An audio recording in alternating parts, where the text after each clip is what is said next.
Chapter 7 of A Banner in the Sky by James Ramsey Ullman. A Prisoner Escapes. Franz Lerner sat in his sister's parlor and slowly shook his head.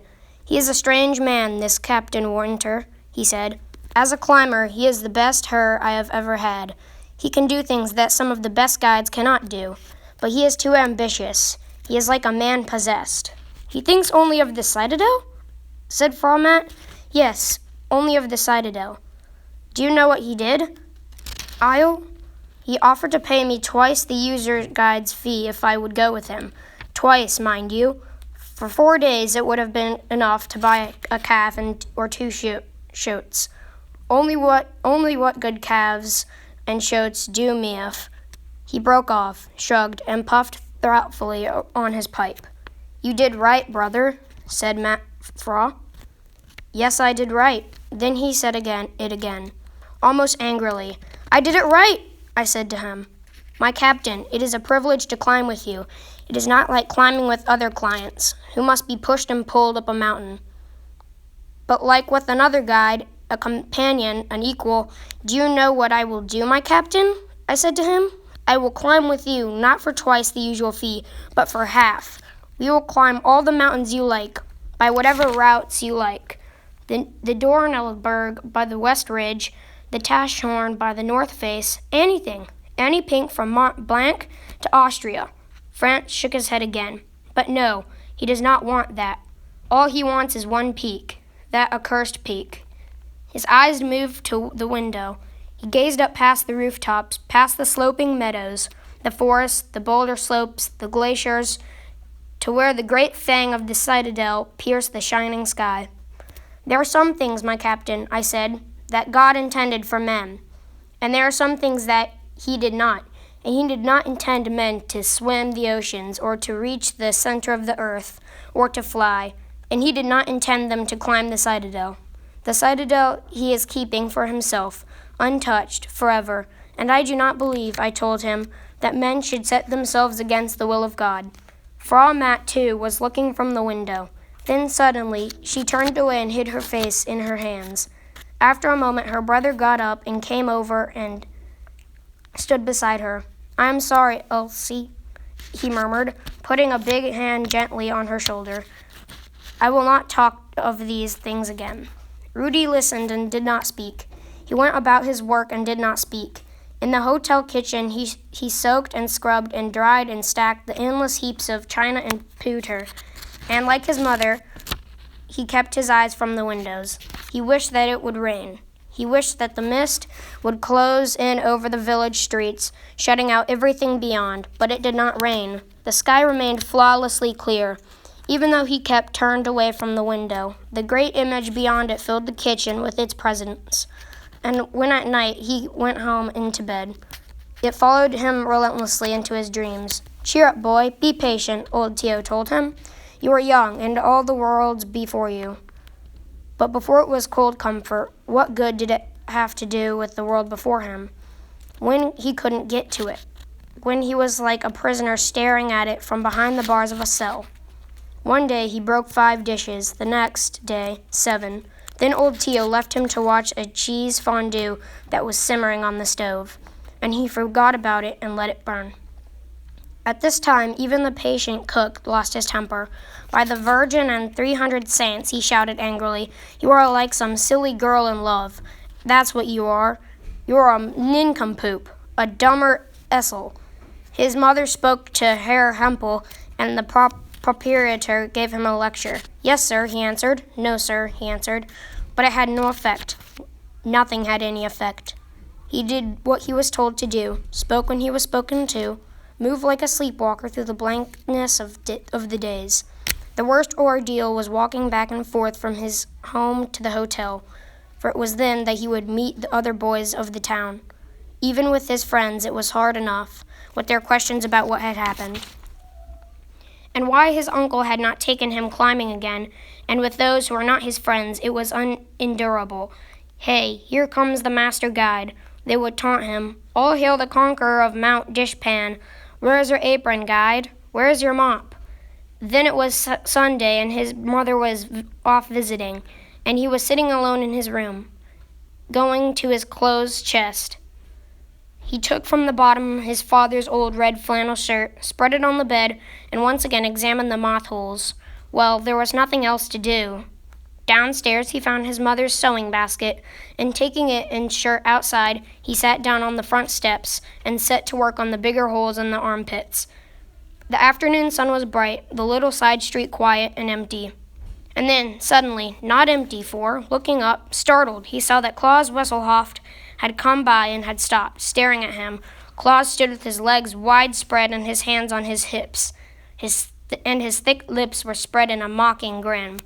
"Well, now," he said, "if it isn't the young ladies' Sunday sewing circle."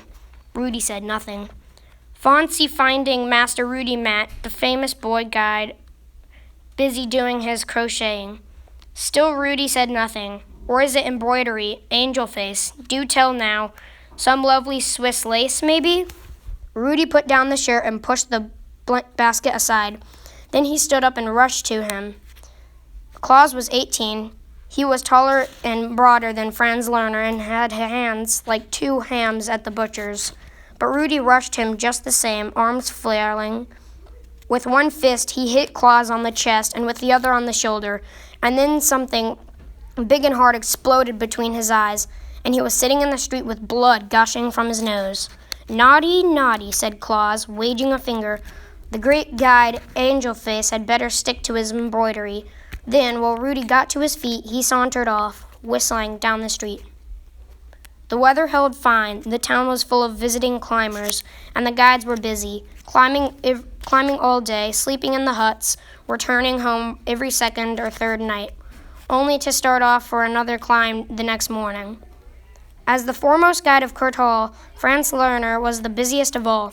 In 1 week he made an ascent of the Wunderhorn with a client from Zurich, one of the Rotop with 2 Americans, and a traverse of the Dornell Glacier with a young couple from England.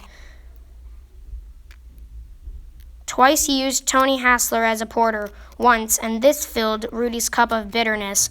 Claus Wesselhoft, each time his uncle returned to the town, Rudy resolved to speak to him, reason and plead with him, take him to old T.O., who would tell him how well he had done on the Felsberg. But each time something held him back, pride, fear, or rebuff. He wasn't sure, or perhaps it was neither of these, but rather that where his uncle would take him, if he consented, was not where he wanted to go. He did not want any more mountain, but only one mountain, the mountain, and the chance for that was gone. Then, late one afternoon, he came home from the hotel and found Franz, back from the Rotop, talking with his mother on the steps of the house. "There are no more climbers this summer," he was saying, "than I have seen ever before in Kurt Hall." "Yes, I have noticed," said Frau Matt. "Not only the hotels, but the huts must all be full. So there's hardly room to sleep. Even the old hut, you know, the one beneath the southeast ridge of the citadel, that has not been used for years. Even that now has someone in it. Today I passed near the foot of the Blue Glacier and looked up, and there was smoke coming from its chimney." They continued talking, but Rudy went on in. He went up to his room and sat on his bed, and for a long time he remained there, motionless, while his uncle's words repeated themselves over and over in his mind.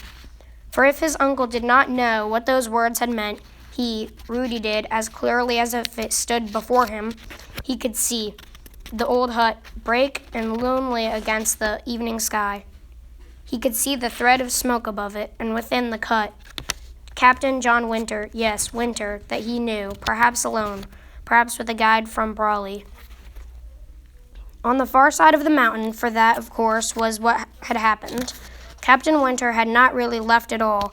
He had merely gone around the mountain and put up the valley beyond, to Brawley. He had seen the famous Brawley guide, Emil Saxo, whom he had talked about that first day, on the glacier, and they had gone up to the hut together, or if Saxo had refused, he had gone alone. One or the other, but he himself had gone, that was certain. He was there because he had to be, because he could not leave the citadel, because it was his mountain, and it was Rudy's mountain. The boy ate his supper in silence, then returned to the hotel for his evening chores. Later in the darkness, he came back home, kissing his mother goodnight, went up to his room again and lay on his bed, but he did not undress, and he did not fall asleep. He lay quietly through the hours until the clock reached exactly 2, and then he rose and, going to the chest, took out his heaviest clothes, and from the bottom, his father's flannel shirt. Then he wrapped into a tight bundle. Then, finding a pencil and a scrap of paper, he wrote a brief note. "Dear Mother, do not worry. I will be all right. Love, Rudy."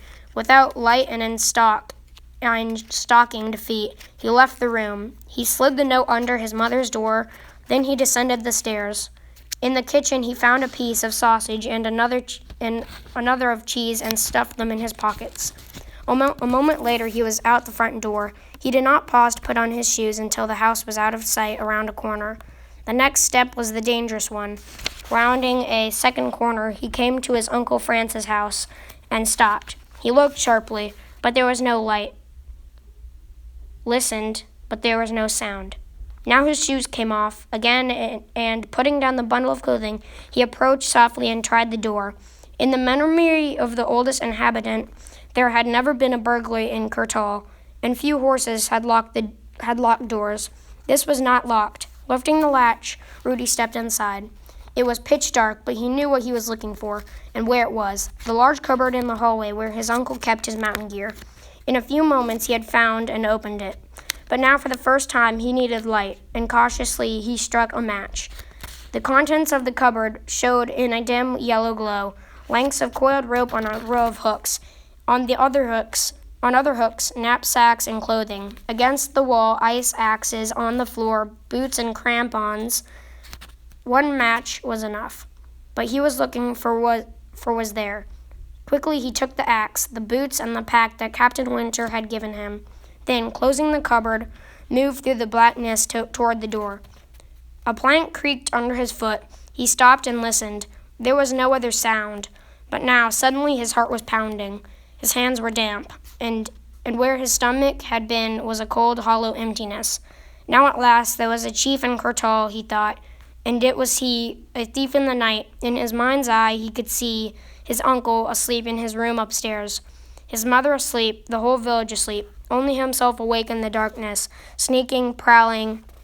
Suddenly he wrenched his mind away. He must not think like that, for to think would be to end it all. He clutched the things he carried in his hands. "They are mine," he thought fiercely. "I am not a thief. They were given to me. They are mine." Now he was out of the house. He closed the door gently. Once again he rounded a corner and stopped. And this time he sat down and put on his boots. He stuffed the bundle of clothing in his pack, his father's shirt, the sausage and cheese. Grasping the axe, he started off. When he had gone about a block, he remembered that he had forgotten his regular shoes. He had left them where he had taken them off, beside the stoop of his uncle's house. For an instant he hesitated, then went on again. Where he was going, he would not need them, and besides, it was too dangerous to turn back. The streets were deserted. There was no sound anywhere except the tread of his own boots on the hard, packed earth. Once he was startled by a moving shadow, but it proved to be only a foraging dog. In 5 minutes he was at the edge of the town, and a few minutes later crossed the stream and followed the path on the far side. He needed no light. The stars were enough, and the path showed ghostly gray between the dark slopes of the meadows. A cow lowed, the stream roared and faded and was gone. His boot nails clinked against the gravel. Strongly and steadily he pushed on. Then a thicker darkness loomed ahead, the forest, and at the forest's edge the shrine. Here, as he had done so often before, he paused and kneeled. And this time he remained kneeling for a long while, his head bowed, his lips murmuring the ancient prayer of the mountain guides. Rising, he stood looking at the shrine, but the cross and the Virgin were the mere shadows within it, and the name carved in the wood beneath them could not have been seen at all. Why Rudy what he did next he could not have said, except that he needed to do it. Lighting a match, he held it up to the shrine, and there, in the flickering light, was the old lettering, Joseph Matt, 1812 to 1850. He touched the letters lightly with his finger. Then the match went out, and he climbed on. A little later he made his second stop, in the forest. It was far darker than on the meadows, but even so, he had no difficulty finding the blue spruce and the stout stick that lay hidden in its branches. This time, though, he did not carry it in his hand, but fastened it on his back into the straps of his pack. With his new ice axe, he no longer needed it as a staff. It was for something else that he needed it, something he scarcely dared dream of. The path steepened. He climbed on.